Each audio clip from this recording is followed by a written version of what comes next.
Roman Baber is an independent MPP in Ontario. He was a Conservative until he was asked to leave because he had a difference with Doug Ford and the government. He joins me now because he's running for leader of the Conservative Party of Canada. And first question to you is that you're a sitting MPP. The election is coming up in June. The leadership doesn't end till September. You know what's coming. I don't for you to smile. Are you going to be running provincially while you're running federally?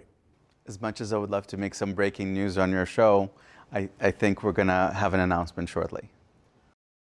To be discussed. I mean, there's no law against it, to my knowledge. You can do both, but some people would say, well, are you going to be, hedging your bets? The other thing is, if you were to run provincially, are the Doug Ford Conservatives going to run a candidate against you? I'm committed to the race that I've entered and have been approved by the Conservative Party of Canada to run. Yeah. And that is the leadership of the Conservative Party of Canada. I believe that I'm uniquely positioned to unify our party and unify our country. We see a deficit of leadership right now at all levels of government. Yep. And in the last 2 years, I've demonstrated courage and ability to stand for what I believe, to articulate principles that are important to Canadians, and give many a voice who otherwise wouldn't have it. Like so many hardworking Canadians, you were not born here, you came to this country.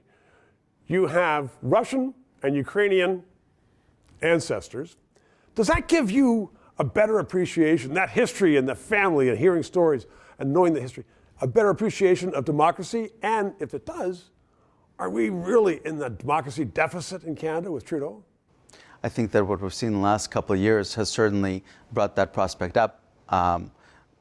I remember very well that in the Soviet Union, you could not freely travel, not just between countries, but especially outside of the borders of the former Soviet Union. Yeah. Now, more than 3.5 million Canadians are unable to board a plane. We see censorship. Why? Because of their medical COVID. choice. Yeah. We see that censorship, by way of Bill 10 or otherwise, is eroding Canadian speech.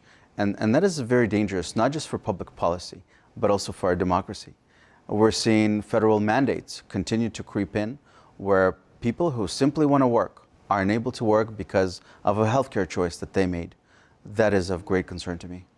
So, but you're not just a one issue candidate. You're not just on there about the vaccines. Or are you?